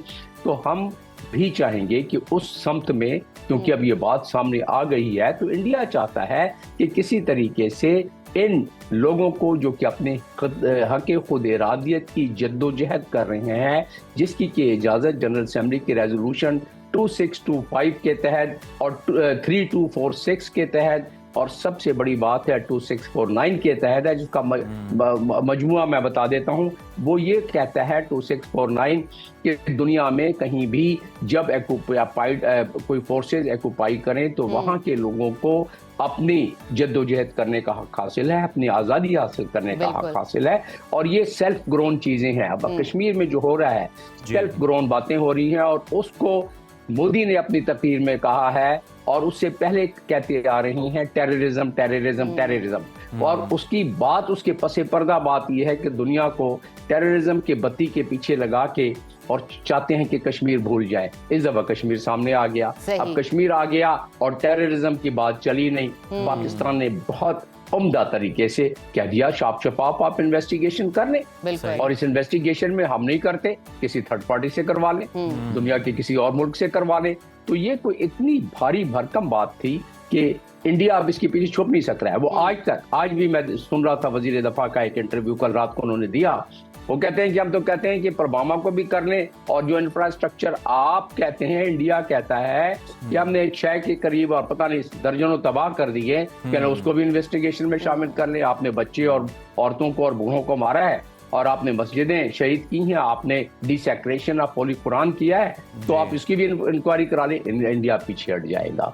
और इंडिया इसलिए पीछे हट जाएगा कि झूठ के पैर नहीं होते हैं। जिस तरह ये मौर का हक अब डिक्लेयर हो गया है 10 दिन का, ये तारीख का हिस्सा बन गया है। तो हक और सच की जब पाकिस्तान ने बात की तो पूरी दुनिया ने इसको सुना। जब पूरी दुनिया ने सुना तो ये गूंज जमील साहब, मैं आपकी मौजूदगी का फायदा उठाना चाहूंगी, आपसे समझना चाहूंगी कि सदर ट्रंप की मसला कश्मीर पर सालसी की पेशकश को आप आलमी सियासत में किस तनाजुर में देखते हैं, और क्या वाकई अमेरिका अब फाल किरदार अदा कर सकता है?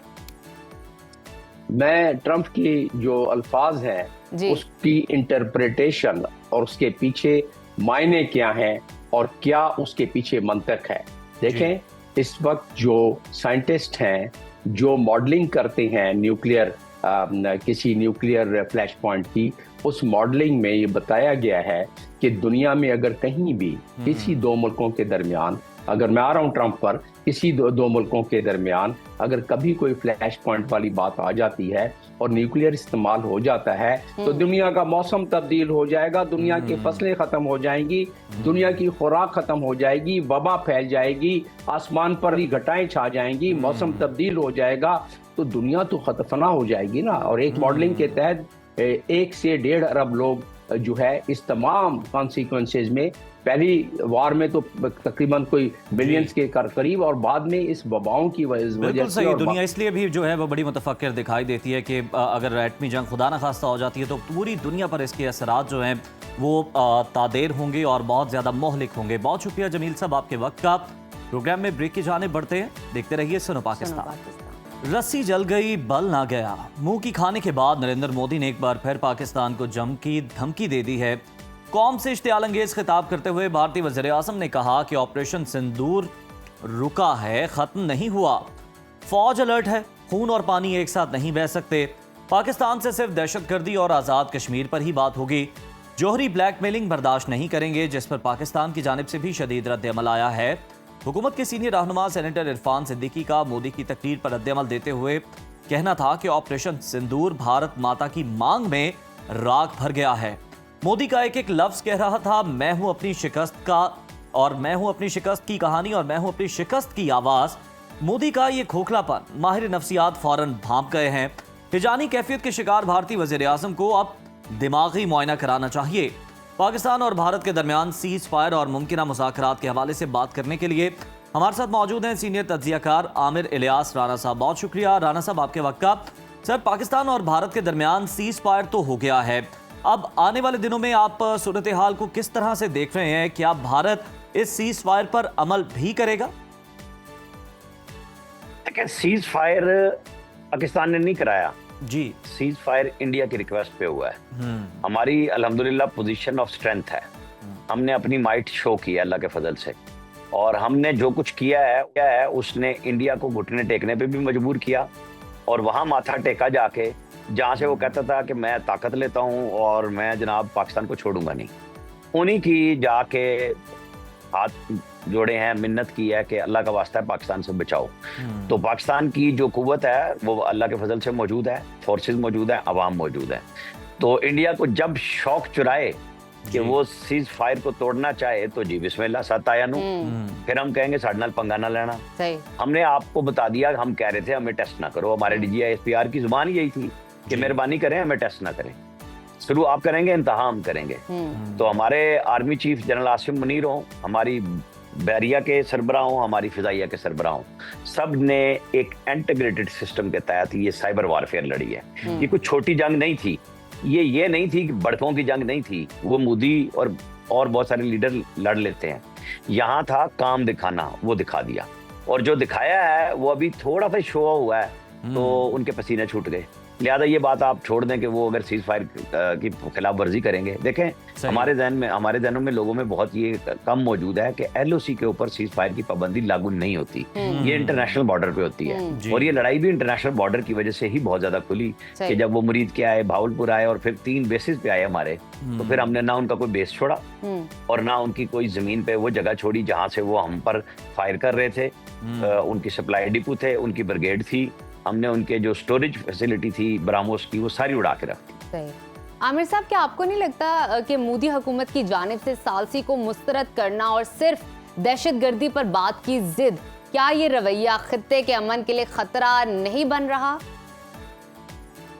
वो क्या करें, अपने लोगों को क्या सुनाएं? वो जो दिखा रहे थे कि बस पाकिस्तान तो है ही कुछ नहीं, हाँ जी। अब वो कह रहे हैं कि पाकिस्तान के आजाद कश्मीर पे बात होगी। बात करने पे आ गए ना, बात ये है कि ये तो बात ही नहीं करते थे, जब करेंगे तो हम करेंगे ना पोजीशन ऑफ स्ट्रेंथ से। जो उन लोगों से बात होगी जो इनके लिए आए थे हमारे पास जी। क्योंकि हम तो सबसे कह रहे थे कि हम इस लड़ाई को नहीं लड़ना चाहते। हम चाह रहे थे कि जो हमने अपनी तैयारी रखी हुई है वो सामने ना आए। अभी भी 10% ही शो हुई है, आप बेफिक्र रहें। इस कौम को बेफिक्र रहना चाहिए कि हमारे मुहाफिज बिल्कुल तैयार हैं, हर घड़ी तैयार हैं, कामरान हैं हम, जैसे हो हालात शादमान हैं हम वो कौम है। तो बिल्कुल घबराने की जरूरत नहीं है। मोदी ने बड़के मारी हैं अपने लोगों को खिफत मिटाने के लिए कि आज जो टेरर है और आतंक, ये इकट्ठे नहीं रह सकते और फलाने नहीं रह सकते। और भाई तुम्हें पूछा किसने था? तुम ही गए हो ना वहां पे जी। तुमने शरारत की, तुम्हें जवाब मिल गया। तुमने पहलगाम का वाकया किया कि तुम बिहार का इलेक्शन जीत सको, ना वहाँ बाहर रही ना वहाँ खिजा तुम्हारे पास से अब कभी जाएगी इंशाल्लाह, तो तुम्हारी तो हमने तसल्ली कर दी है। तो ये जहाँ तक मुज़ाकरात की बात है, जाहिर है कि ये सारा मसला ही कश्मीर से है, अदरवाइज तो कोई है ही नहीं। जब आप बैठ के बात करेंगे तो उनका ख्याल ये है कि वो हमारे आज़ाद कश्मीर पे बात करेंगे और हम चुप करके उंगली में कि नहीं नहीं अंकल ठीक है, आप हम इस तरह ही बैठे रहेंगे। हम टेबल पे आने से पहले वो चीज़ें रखेंगे कि इन पे बात होनी है, वरना नहीं होनी। क्योंकि तुमने जो बात बड़कों की रखी हुई थी ना कई सालों से कि हम ये कर देंगे, राफेल शाफिल हमने सब हवा में उड़ा दिए। तो फिर जब बात करनी हो जंग की जुबान में तो वो हमने तुम्हें सिखा दिया है कि तुम नहीं बात कर सकते। लिहाजा ये इनको बढ़के मारने दे, ये इनके अपने लिए है। पाकिस्तान का कुछ नहीं गया, पाकिस्तान ने बिल्कुल तसल्ली करके पूरी दुनिया के सामने इनको बीच चौराहे में नंगा कर दिया कि इनकी हंडिया फोड़ दिया, इनके पल्ले क्या है। तो अब पोजीशन ऑफ स्ट्रेंथ अल्हम्दुलिल्लाह सिफारती तौर पे भी हमारे पास है और जंगी मैदान में भी है। पहले दुनिया हमारी बात नहीं सुनती थी, इस दफा हमने जो कहा, हमारे प्राइम मिनिस्टर शहबाज शरीफ ने कहा कि आप इसकी इन गैर जानिबदाराना इंक्वायरी कराएं, पूरी दुनिया हमारे साथ लग गई। अब ट्रंप कह रहे हैं तजारत करनी है। देखे ना, हमारी तो एंगेजमेंट ही नहीं थी अमेरिका के साथ 1 साल से, सीरियस एंगेजमेंट जिसको कहते हैं। ट्रंप के आने से पहले से ये काम शुरू हो गया था। तो अब तो वो आ रहे हैं ना तजारत पे, तो पाकिस्तान तो चाहता है, पाकिस्तान का तो बिजनेस पार्टनर है बड़ा अमेरिका, लेकिन और अगर राहें खुलती हैं तो बेहतर हो जाएगा। देखें यूरोपीय यूनियन पे इन्होंने बहुत, हमारे अंदर से लोगों ने और दूसरों ने वो GSP प्लस पे छेड़ा हुआ था। इंडिया के साथ क्या किया यूरोप ने? उन्होंने कहा जनाब आप तो यूक्रेन की जंग में हमारे साथ खड़े ही नहीं थे, आप तो रशिया के साथ खड़े थे, तो हम आपके साथ क्यों खड़े हों? तो कोरा जवाब उनको हर तरफ से मिला है। ये मोदी को अभी बहुत टाइम लगेगा, हालांकि France out of the way जाके इसके साथ चल रहा था इंडिया के साथ, चाहे वो फटफ में हो चाहे पाकिस्तान जहाँ पे भी खड़ा हो, इसका पेरिस का पलड़ा सारा इंडिया के हाथ में होता था।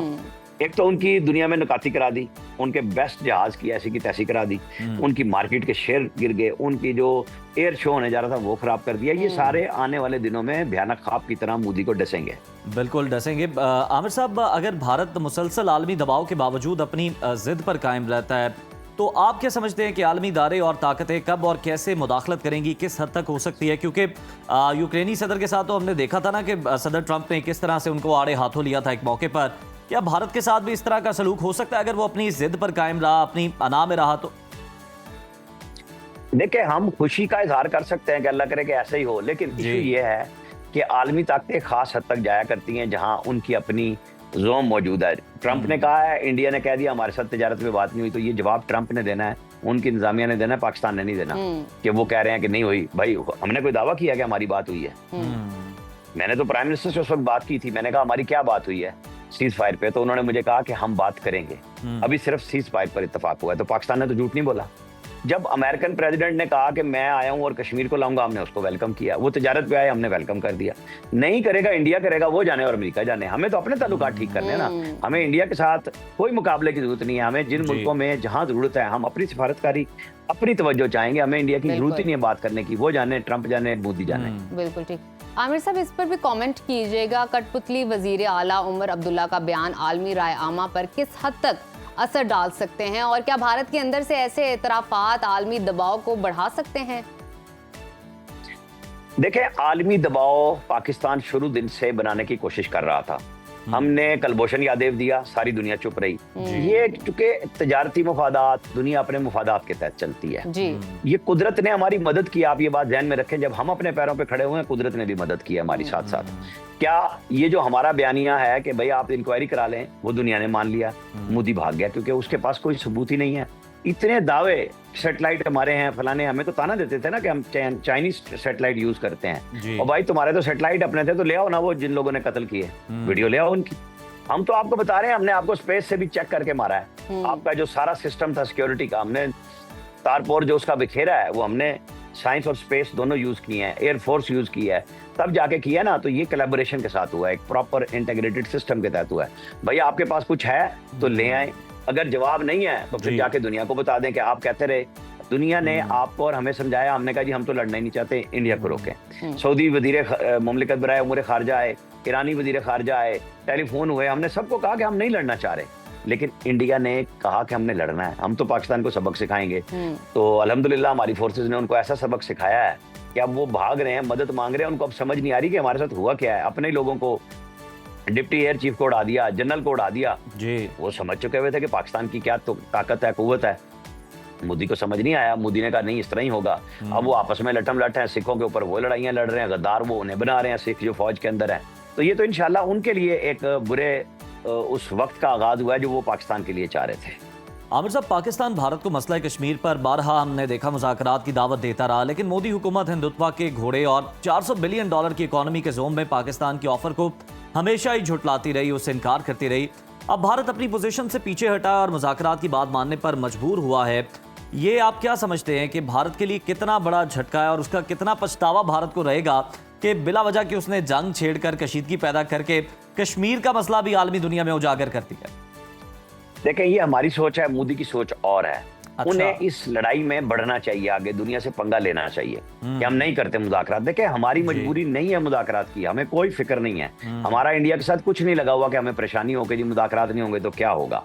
हमारा मसला है कश्मीर, जो मोदी ने खुद उठा दिया है, जिसको हमें अब लेके इंटरनेशनल कम्युनिटी के पास लेके दोबारा से जाना है कि जी देखें ये है, ये हर दफा कभी पुलवामा करता है, कभी पहलगाम करता है, कभी ये डैम बना के पानी रोकने की कोशिश करता है। अब इंडस वाटर ट्रीटी को रोका है, तो वो एक ईंट तो लगाए हमारे पानी को रोकने के लिए। हमने बता दिया है दुनिया को, पहले से लिख के बता दिया है कि ये हमारे नेशनल फुल स्पेक्ट्रम के तहत हम इसका जवाब देंगे और ये एक्ट ऑफ वार होगा। तो वो लगाएं, उसकी भी आप फिक्र ना करें कि भाई हमें कोई बात नहीं हो रही, तो वो लगाएं तो सही ना हमारा पानी रोकने के लिए कुछ। हम उनका रहा पानी भी उड़ा देंगे, क्योंकि अब तो वो नीलम झेलम पे हमला करके हमें ये दे चुके हैं अक़वाम मुत्तहिदा के तहत भी कि हम अपने जवाब का हक महफूज रखते हैं। हमने ये जवाब नहीं दिया डैम वाला, तो डैम का बदला डैम से होगा, फिर जब जरूरत होगी या फिर उसको बात करनी पड़ेगी। ये बातें जब किसी फोरम पे होंगी। इस वक्त इंडिया भागेगा मुज़ाकरात से, कुछ टाइम लेगा, तो पाकिस्तान को भी जल्दी नहीं है। जंगबंदी हो चुकी और वो भी उन्हीं की फरमाइश पे हुई। कुछ लोग यहाँ पे फैला रहे हैं जो जी अमेरिकन जहाज आ गए हैं, ये धोखा देंगे, इसराइली वहाँ पे मौजूद हैं। क्या आप ये समझते हैं कि जिस कुव्वत ने, हमारी पाकिस्तान की क़यादत ने 4 घंटों में इंडिया को लिटा दिया, उनको नहीं पता कि अमेरिका इसराइल क्या कर रहे हैं? इसराइली टेक्नीशियन मौजूद थे। हम हर चीज़ को वॉच कर रहे हैं, हमारे पास जवाब है और हम देंगे। वो आके नहीं लड़ेंगे इनके लिए, इसराइली जरूर आएंगे, क्योंकि वो कहते हैं दुश्मन दुश्मन का दोस्त होता है। अमेरिका ने ये देख लिया कि हमने जिस घोड़े पे हाथ रखा वो तो गधा निकला, तो वो तो छोड़ बैठे। उन्होंने कहा नहीं, हमें तो समझ आ गई कि चाइना के लिए हम जिसको तैयार कर रहे थे वो तो अपने काबिल भी नहीं है। तो ये चीजें दुनिया में बड़ी मैटर करती हैं। अब एंगेजमेंट का सिस्टम दुनिया में नया आना है, आ जाए, कल आए, परसों आए, आएगा। बिल्कुल ठीक है, बहुत शुक्रिया आपका आमिर इलियास राना साहब, बड़ा बेहतरीन आपने तज्जिया दिया। और बिल्कुल अगर हम देखें तो भारत ने जिस तरह से नीलम झेलम हाइड्रो पावर प्रोजेक्ट को निशाना बनाया, तो पाकिस्तान के पास अभी उसका जवाब देना बाकी है। और अगर पानी के मामले पर कशीदगी को बढ़ाया जाता है तो फिर पाकिस्तान के पास ये ऑप्शन तो मौजूद है, पाकिस्तान ये हक रखता है। अभी आपके भारत के किसी डैम को पाकिस्तान ने निशाना नहीं बनाया था, क्योंकि जवाबी हक तो पाकिस्तान के पास था। लेकिन अगर ये कोई आप दोबारा से इस तरह की हरकत करते हैं तो हम इस ऑप्शन को यूज भी कर सकते हैं। और इसके साथ साथ भारत के तज्जियाकारों को ये भी समझ आ गया है कि पाकिस्तान को छेड़ने का मतलब है चीन को छेड़ना। तो इसी के साथ लेते हैं एक छोटी सी ब्रेक की हिम्मत जाइए, देखते रहिए सुनो पाकिस्तान। व्यूअर्स, पाक भारत जंग बंदी के इंतहाई मुस्बत असरात सामने आ रहे हैं। पाकिस्तान स्टॉक एक्सचेंज में तारीखी तेजी देखी जा रही है। गुज़श्ता रोज की अगर हम बात करें तो 100 इंडेक्स 10,000 पॉइंट्स की सतह को अबूर कर गया। कारोबार के दौरान 9.45% इजाफा हुआ। 1,17,297 पॉइंट्स पर कारोबार का अख्ताम हुआ। ताहम जबरदस्त तेजी के बायस कारोबार को 1 घंटे के लिए रोकना पड़ा। सोने की कीमत में भी 10,400 रुपए की बड़ी कमी हुई है। फी तोला सोना 3,40,500 रुपए का हो गया। इंटरबैंक में डॉलर 15 पैसे सस्ता हुआ और 281 रुपए 56 पैसे का हो गया है। दूसरी जानिब भारत के साथ कशीदगी पर पाकिस्तान का IMF को इत्तेमाद में लेने का फैसला कर लिया है। FBR का सुपर टैक्स में कमी पर भी IMF से बातचीत हो गई है। जराये के मुताबिक सुपर टैक्स में कमी ना हुई तो सरमायाकारी निकल कर दुबई जाने का खदशा है। मुख्तलिफ अदालतों में सुपर टैक्स के 200 अरब के मुकदमात ज़ेर इल्तवा हैं। इस वक्त मुल्क की बड़ी सन्नतों पर टैक्स के अलावा जो है 10% सुपर टैक्स आयद है। इसी पर बात कर लेते हैं। हमारे साथ मौजूद हैं माहिर मईशत नदीम उल हक साहब। नदीम साहब, वेलकम टू सुनो पाकिस्तान, बहुत शुक्रिया। असर पाक भारत जंग बंदी के बाद पाकिस्तान स्टॉक एक्सचेंज में जो तारीखी तेजी देखने को मिली है बड़ी मुस्बत है। आप इसे किस तरह से देखते हैं और इस रुझान को कितना पायदार आप समझते हैं इन फ्यूचर? देखिए जी, अच्छी बात है, स्टॉक मार्केट वापस आ गई जहां थी। ये जो तेजी आई है ये कि उस दौरान ये 3-4 दिन के दौरान स्टॉक मार्केट गिरी भी है, तो वापस आ गई। अच्छी बात है, बिल्कुल बहुत अच्छी बात है। पर इस पे अब ज्यादा भी हम एक्साइटेड नहीं हैं। हमारे मसले बहुत ज्यादा है। IMF ने हमें पैसा देना ही था, देना कोई इसमें सरप्राइज नहीं है, कोई इसमें हैरानी की बात नहीं है। IMF तो हमें पैसा देती रहेगी, हमेशा देती रहेगी। अगर रिसेंटली आप सुने, ये आप अपने प्रोग्राम पे चला ले, केन रोगोफ जो IMF का रिसर्च डायरेक्टर भी था और हार्वर्ड का बहुत बड़ा इकोनॉमिस्ट है, उसने अगले दिन एक अपनी कन्वर्सेशन में कहा है, कन्वर्सेशन विद टाइलर, उसने कहा है कि जी पाकिस्तान को तो पैसा देना ही पड़ेगा और ताहियात देना पड़ेगा, क्योंकि ये मुल्क अपना ख्याल नहीं रख सकता। हमें ये भी सोचना है कि हमारी पॉलिसी में जान नहीं है, हम अपना ख्याल नहीं रख सक रहे, हम अपना वो जो हमारी पॉलिसी में जान होनी चाहिए आगे बढ़ने की, वो नहीं है। ये हर साल टैक्स का जो रट लगती है, बस अब टैक्स लगा दो, 5% इधर कर दो, 2% इधर कर दो, 3%। ये तरक्की याफ्ता मुल्क नहीं करता। जो मुल्क तरक्की कर रहा हो वो टैक्स पॉलिसी चेंज नहीं करता। पहली चीज जो हमारे हुक्मरानों को समझनी है कि टैक्स पॉलिसी चेंज नहीं होती। आप रोज नए टैक्स नहीं लगाते। अगर लगाएंगे तो फिर आपकी इकोनॉमी बैठ जाए। क्योंकि जिसने भी इन्वेस्ट करना है, कारोबार करना है, या मैंने घर बनाना है या कुछ करना है, मैं सोच रहा हूँ कि एक अगले 5-10 साल एक ही टैक्स रहेगा। अगर टैक्स रोज चेंज करेगा तो मेरे घर का प्रॉब्लम भी खराब हो जाएगा, सीमेंट की कीमत बढ़ जाएगी, ये हो जाएगा, वो हो जाएगा। और बड़ी बिजनेस तो खैर छोड़ो, बड़ी बात है, बड़ी बिजनेस तो बैठ ही जाएगी बिल्कुल, क्योंकि उसने तो बनानी है, कोई चीज भी बनानी है, वो बनानी है एक एनवायरनमेंट में जिसमें टैक्स कांस्टेंट होता है, चेंज नहीं होता बात। और हमारे हुक्मरानों को ये समझ नहीं आती, वो बार-बार। नदीम साहब, अगर मैं आपसे जानना चाहूँ, क्या ये कहना दुरुस्त होगा कि खित्ते में अमन की उम्मीद ने सरमायाकारों के एतमाद को बहाल किया है? क्या ये दुरुस्त होगा कहना? मेरा तो ख्याल है अमन की उम्मीद कौन सी है जी, जरा प्लीज जरा केयरफुली सोचिए, कौन सी अमन की? हमारी तीसरी या चौथी जंग है और मिनी वॉर्स होती है। I think we really need to get a grip कि हम क्या इन चीजों से समझते हैं। एक सीज फायर हुई है, मोदी की कल तकरीर हुई, इतनी अच्छी नहीं थी। हमें सोचना चाहिए कि ये क्या है, हमने अपने लिए क्या है। ठीक है, चलिए छोड़े, मैं वॉर वगैरह वो फॉरेन पॉलिसी मेरा काम नहीं है, मेरा काम इकोनॉमिक पॉलिसी। इकोनॉमिक पॉलिसी में खुदारा स्टेबिलिटी लेके खुदारा स्टेबिलिटी लेके ये बजट की खेल छोड़ दे। हर साल जो बजट पे तमाशे होते हैं छोड़ दे यार। वो मुल्क तरक्की करते हैं जब बजट का पता ही नहीं चलता क्या बजट है क्या। वो मुल्क तरक्की करते हैं जब पॉलिसी बन जाती है और तसलसल से चलती है। हुकूमतें तसलसल से नहीं चलती। हमारे मिनिस्टर कहते हैं हमें तसलसल दो, मेरी नौकरी पक्की करो। उन मिनिस्टरों की नौकरी पक्की ना करो, कोई उन मिनिस्टरों ने कभी किया ही कुछ। अब हमें इकोनॉमिक पॉलिसी दे ना अच्छी, ये नहीं कि मैं मिनिस्टर बन जाऊं और मुझे तसलसल चाहिए जी। ये हमारा मसला है। अच्छा नदीम साहब, अगर हम बात करें तो डॉलर की कीमत में कमी, सोने की कीमत में बड़ी गिरावट, ये तमाम जो मौशी इशारे हैं ये किस समत की जानिब इशारा कर रहे हैं? देखिए जी, सोने की कीमत का हमारे से कोई ताल्लुक नहीं। अच्छा। सोने का कीमत अमेरिका स्तर, सोने की कीमत और डॉलर की कीमत इकट्ठी चलती है जी। डॉलर और सोना चलता है इकट्ठा, और डॉलर के सोना जो है वो एक फ्लाइट टू सेफ्टी होती है, वो डॉलर से ज्यादा लिंक्ड है, हमारे साथ कोई खास लिंक नहीं है। हाँ, थोड़ा सा लोकली हो सकता है कि वॉर की वजह से लोगों ने ज्यादा सोना खरीद लिया, बट वो नहीं केस इंटरनेशनल प्राइस पे खरीदते, कौन सी लोकल प्राइस पे खरीदते। So it doesn't really matter, हमारी छोटी सी सोने की डिमांड कोई फर्क नहीं। तो सोना तो छोड़ दे, सोना हमारा काम ही नहीं है, वो अमेरिका का काम। हमारा जो काम वो ये कि हमारी इकोनॉमिक पॉलिसी क्या कहती है।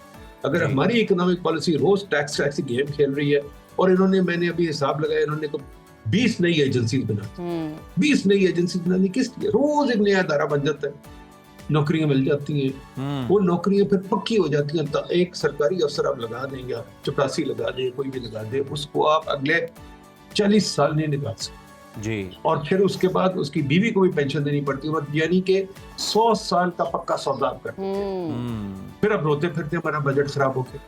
अच्छा, अभी जो सड़कें बना रहे हैं, धड़ाधड़ सड़कें बना रहे हैं, खुदा के वास्ते कितनी सड़कें चाहिए? धड़ाधड़ अंडरपास बना रहे हैं, ये कहां से पैसे आएंगे? ML1 बनाने की सोच रहे हैं, बुलेट ट्रेन बनाने की सोच रहे हैं। यार थोड़ा सा ठहराव करें। पहले देखो, तरक्की आपकी क्या, आपकी ग्रोथ रेट तो 2% है। I am sorry, I have to say all this, but realistically भी देखें ना, we don't want to get euphoria unnecessarily. हमारी ग्रोथ रेट 7-8% होनी चाहिए। 7-8% से नीचे हमें सेलिब्रेट नहीं करना चाहिए, हमें सोग मनाना। नदीम साहब, आप बिल्कुल जरा थोड़ी सी तल्ख हकीकत आप बयान करें, लेकिन सर जरा आप उनका भी कुछ सोचिए ना, सियासतदानों का भी, कि 5 साल के बाद जब उन्होंने दोबारा अवाम में जाना है, इंतखाबी मुहिम में उन्होंने जाना है, इलेक्शन के लिए वोट मांगने जाना है, तो फिर कोई इस तरह के मंसूबे तो होना जो वो खुद दिखा सके, अवाम को दिखा के बेच सके, उनसे कोई वोट हासिल कर सके।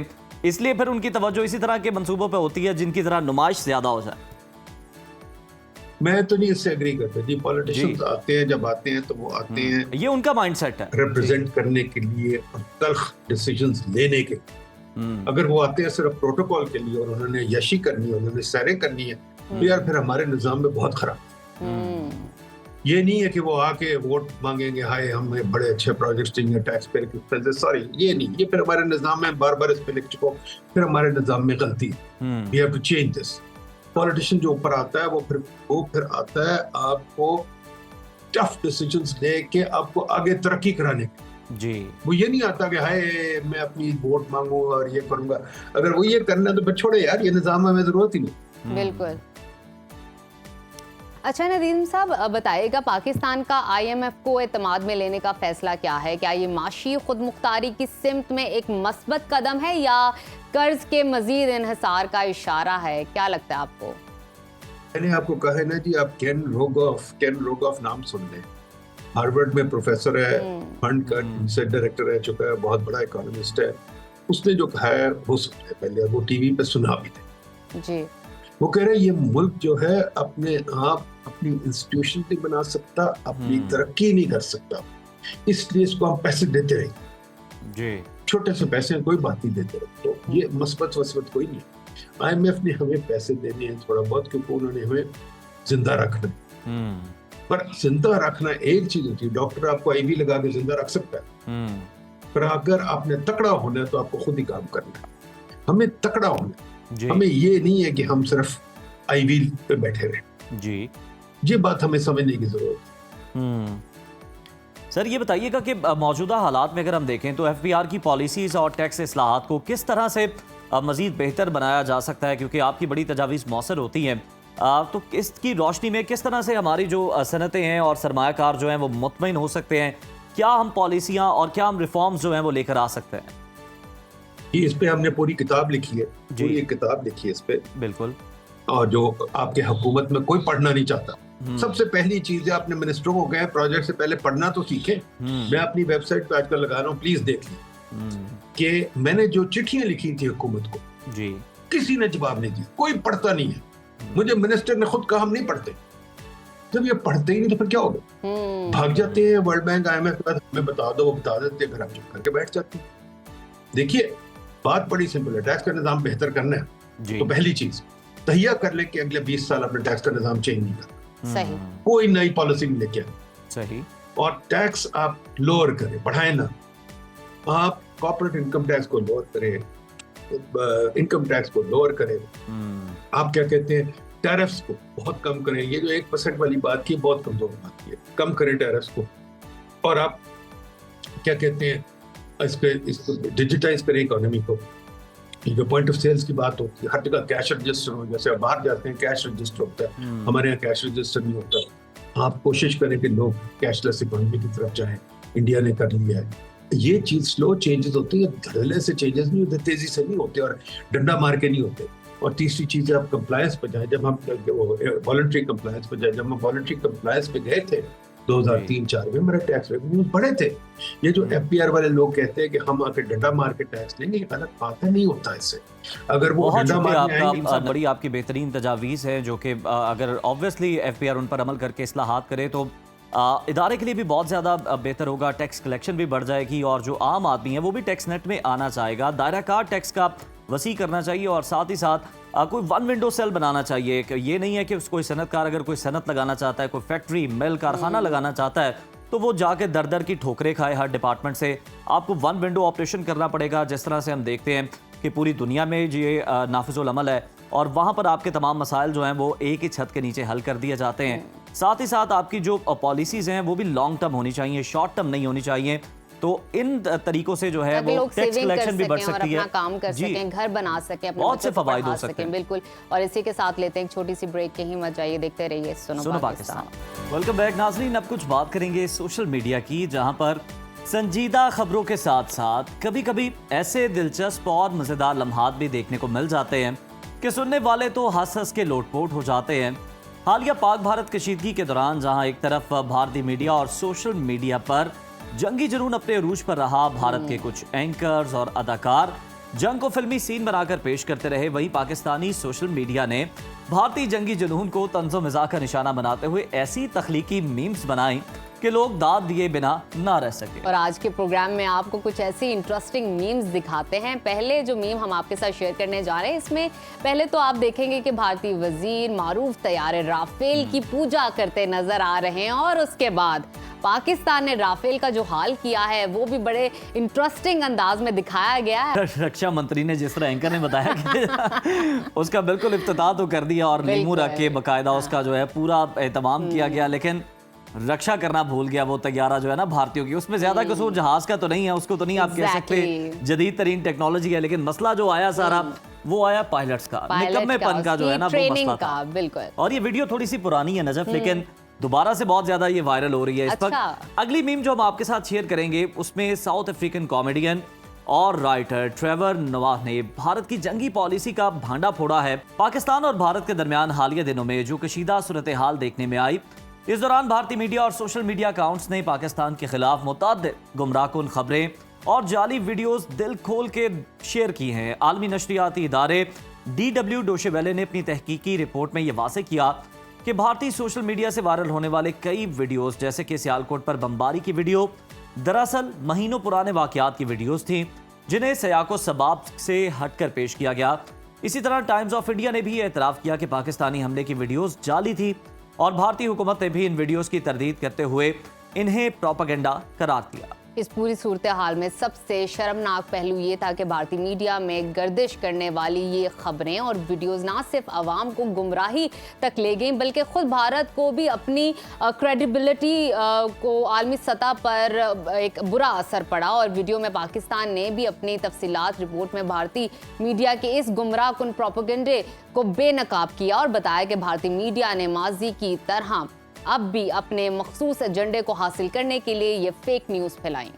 नाज़रीन, इस डिजिटल दौर में जहां खबर एक लम्हे में दुनिया भर में वायरल हो सकती है, वहीं पर मिस इन्फॉर्मेशन, डिसइन्फॉर्मेशन और फेक न्यूज़, एडिटेड वीडियोस और प्रोपेगेंडे का रुझान भी खतरनाक हद तक बढ़ चुका है। आज के सेगमेंट में हम बात करेंगे कि कैसे भारतीय मीडिया और सोशल मीडिया अकाउंट्स ने फेक न्यूज़ का सहारा लेकर खित्ते में कशीदगी को बढ़ाने की कोशिश की और आम आवाम को कैसे इन गुमराहकुन मालूमात से बचना चाहिए। तो हमारे साथ मौजूद हैं मारूफ डिजिटल मीडिया एक्सपर्ट और सीनियर जर्नलिस्ट असद बेग साहब। सर, वेलकम टू सुनो पाकिस्तान। भारतीय मीडिया और सोशल मीडिया पर हालिया कशीदगी में जो फेक न्यूज़ चलाई गई, उसे आप किस जाविये से देखते हैं? क्या ये एक सोची समझी स्ट्रेटेजिक मुहिम थी? जी बिल्कुल, सोची समझी स्ट्रेटेजिक मुहिम तो थी, लेकिन मुझे लगता है कि जितना उन्होंने अपना नुकसान किया है इस सारी कैंपेन चला के, उससे कहीं कम मुझे लगता है कि हमारे लोगों का वो नुकसान हो। देखिए, समझने की कोशिश करें नुकसान क्या होता है। जब भी कोई ऐसी एडवेंचरिज्म होती है तो उसके लिए एक प्लेबुक इस्तेमाल होती है। मैंने इस पे बहुत डिटेल्ड आर्टिकल लिखा है एक न्यूज़ इदारे के लिए, और उसमें मैंने सब बातें ये बताने की कोशिश की है। वो प्लेबुक में एक हिस्सा ये होता है कि आपने अवाम का सेंटिमेंट एक ऐसा बनाना होता है कि वो आपके जो भी एडवेंचरिज्म है उसको फॉलो थ्रू करे। मसलन हमने देखा कि इराक पे जब हमला होने लगा था तो अमेरिका में मीडिया पे एक बहुत ही कॉन्सेंट्रेटेड एक मुहिम चलाई गई जिसमें वो वेपन्स ऑफ मास डिस्ट्रक्शन का आपने सुना होगा जिक्र, और उसको स्कॉलर्स ने जब डिकंस्ट्रक्ट किया तो वो उसको मैन्युफैक्चरिंग कंसेंट का नाम दिया गया कि लोगों को राजी करना, उनको रैली करना है। तो यही काम इंडिया ने करने की कोशिश की, लेकिन वो काम उन्होंने बिल्कुल बॉच्ड अप कर दिया, अंग्रेजी में कहते हैं। और वो इस तरह से, क्योंकि उन्होंने वो सेंटिमेंट इतना ज्यादा बढ़ा दिया, वो जो वायलेंस था वो इतना ज्यादा बढ़ा दिया कि ultimately it did not go anywhere. और जब अंग्रेजी में एक और चीज कहते हैं कि वायलेंस बिगेट वायलेंस। अब जब वायलेंस क्रिएट करने की कोशिश करते हैं तो वो खत्म नहीं हो जाता, थिन एयर में ज़ाया नहीं हो जाता, वो वहीं पे अवाम के जहनों में, उनके सेंटिमेंट्स में रहता है। और ये बहुत खतरनाक बात है। देखिए, मैं कल भी ये बात कर रहा था, इस पे डिस्कोर्स एनालिसिस करने की जरूरत है। आपने नोटिस किया होगा कि बॉलीवुड मूवीज में आज से 10-15 साल पहले ये ट्रेंड शुरू हुआ था कि हर चीज में वो मॉब वायलेंस या मॉब जस्टिस का एक जिक्र होता था कि पुलिस वाले मिलके अपनी वर्दियां उतार रहे हैं और वो लोगों को मार रहे हैं what not in the attempt to get justice. ये जो एलिमेंट था ये अब उनके अवाम में नजर आना शुरू हो गया। आपने देखा होगा कि वहां पे लिंचिंग के केसेस बहुत ज्यादा हो गए हैं। सिर्फ 2 साल में मेरे ख्याल से 31 लिंचिंग के केसेस हुए। तो कहने का मतलब ये है कि जब वायलेंस आप क्रिएट करते हैं किसी भी मीडियम के थ्रू, वो जाया नहीं होता, वो अवाम के जहनों में रहता है। तो मुझे खदशा ये है कि ये जो इन्होंने पिछले 1 महीने में जिस किस्म का वायलेंस क्रिएट किया है, ये जो सेंटिमेंट क्रिएट किया है, एक वॉर टाइप सेंटिमेंट क्रिएट किया है कि हमला करना चाहिए मुल्कों पे एंड सो ऑन, ये फर्दर जो वहां पे वायलेंस था लोगों के जहनों में, उसको फर्दर वो करेगा। और ये ऑब्वियसली हमारे लिए खतरनाक है। एक तो ये चीज। दूसरी जो चीज इंपॉर्टेंट है आई थिंक हमारे लिए सबसे ज्यादा इस सारे के सारे सिनेरियो में, वो ये है कि हमें इससे सीखना चाहिए। देखिए, हमें हमारे मीडिया ने बहुत अच्छा रोल प्ले किया, I am very happy with that पिछले 1 महीने। तो अब ये इंडिया की देखा देखी हमें उस किस्म का नैरेटिव या उस किस्म की फेक न्यूज क्रिएट नहीं करनी चाहिए कि हम उनसे लड़ाई कर रहे हैं या हम उनको मैच करने की कोशिश कर रहे हैं। इनफैक्ट हमें उनको मैच करना चाहिए अपना न्यूज एनवायरनमेंट मजीद बेहतर करके, मजीद क्रेडिबल करके और मजीद थोड़ा सा रिफ्रेन शो करके इन टर्म्स ऑफ कि हम मिस इन्फॉर्मेशन ना दें जल्दी में, क्योंकि जल्दी में ये सारा काम होता है कि आप जल्दी में जो है वो जल्दी में और कहीं ना कहीं किसी एजेंडे के तहत भी ये चीज हो जाती है। असद, मैं आपसे जानना चाहूंगी, बहुत से आलमी इदारों ने भारत के मेन स्ट्रीम मीडिया पर चलने वाली खबरों और वीडियोस को झूठ या गुमराहकुन करार दिया है। ये बताइएगा कि ये भारतीय मीडिया या सोशल मीडिया के इस रवैये से खुद को आईटी चैंपियन समझने वाला भारत की आलमी सतह पर क्या क्रेडिबिलिटी रह गई है? देखिए, मतलब माजरत के साथ वो जो जिस किस्म की खबरें वो चल रही थी उसके लिए किसी इंटरनेशनल मीडिया पे इन्वेस्टिगेशन की जरूरत नहीं है। मसलन जिस किस्म की खबरें चल रही थी कि पाकिस्तान के शहर टूट गए हैं और कब्जा हो गया है और फौज, तो इसके लिए किसी इंटरनेशनल इदारे को आके फैक्ट चेक करने की जरूरत नहीं है, हमें पता है कि झूठ है। तो वही मेरा मकसद है कि ऑब्वियसली फेक न्यूज चल रही थी जो ऑब्वियसली झूठी है और वेरीफाइबल है, उसमें किसी किस्म की इन्वेस्टिगेशन की आपको जरूरत नहीं है, वो आपके चीजों के सामने नजर आ रहा है। तो यही मैं आपको अर्ज करने की कोशिश कर रहा हूँ कि उसके लिए आप सोचिए 1 मिनट के लिए कि क्या इतना बेवकूफ मीडिया है उनका कि उनको ये पता नहीं लगा? ऐसा नहीं है। वो they are smart people also. अगर वो इतना बड़ा नेटवर्क चला रहे हैं तो आपका ख्याल है कि उनको पता नहीं है कि वो ये जो खबर दे रहे हैं वो झूठ है? उनको पता है। तो ये डेलिब्रेट एक्शंस होते हैं और ये डेलिब्रेट एक्शन, बिल्कुल असद, अगर ये डेलिब्रेट एक्शन है तो फिर इस फेक न्यूज के पीछे सिर्फ अवामी से असद, मैं आपसे ये जानना चाह रहा हूँ कि ये फेक न्यूज़ के पीछे अगर वो जानबूझ के डेलिब्रेटली ये कर रहे हैं तो उसके पीछे अवामी ज़हन साजी मकसद था या इसके पसे पर्दा सियासी और कुछ और मकासद भी थे, कुछ और अज़ाइम भी थे जो कि वो हासिल करना चाहते थे इस तरह की फेक न्यूज़ को चलाकर? देखिए, वंस अगेन मैं वो प्लेबुक का जो मैंने बात की उसका जिक्र करूंगा। वो प्लेबुक बेसिकली अब ये हो गई है कि जो टेलीविजन मीडिया है वो टेलीविजन देखने वालों के लिए कंटेंट क्रिएट नहीं करता, इनफैक्ट वो इंटरनेट पे रहने वाले लोगों के लिए कंटेंट क्रिएट करता है। वो उन ट्रोल्स के लिए कंटेंट क्रिएट करता है जो कि पॉलिटिकली अलाइंड होते हैं और ऑर्गेनाइज तरीके से डिसइंफॉर्मेशन फैला रहे होते हैं। तो इंडिया में भी एग्जैक्टली यही हो रहा था। जो टेलीविजन चैनल्स थे वो टीवी ऑडियंस के लिए कंटेंट क्रिएट नहीं कर रहे थे, वो ट्रोल्स जो सोशल मीडिया के थे, बीजेपी के, आई एम अज्यूमिंग बीजेपी के, उनके लिए कंटेंट क्रिएट कर रहे थे ताकि वो वायरल हो और ज्यादा से ज्यादा उनको ट्रैफिक वसूल हो उस कंटेंट पे। तो ये जो चीजें वो कर रहे थे ये बहुत ज्यादा कनेक्टेड होती हैं मोनेटाइजेशन की प्रैक्टिसेस से, ये बहुत ज्यादा कनेक्टेड होती हैं जो आपने बात की जहन साजी से। तो जिस तरह मैंने अर्ज की कि ये डिलिबरेट एक्शंस होते हैं, ये बेवकूफाना एक्शंस नहीं होते। बिल्कुल ठीक है। असद, आपकी मौजूदगी का फायदा उठाऊंगी एज ए एक्सपर्ट, आपसे जानना चाहूंगी डिजिटल प्लेटफॉर्म्स पर प्रोपेगेंडा के लिए जो तरीके अपनाए जाते हैं, एक आम सारिफ, एक आम इंसान इसकी शिनाख्त कैसे कर सकता है?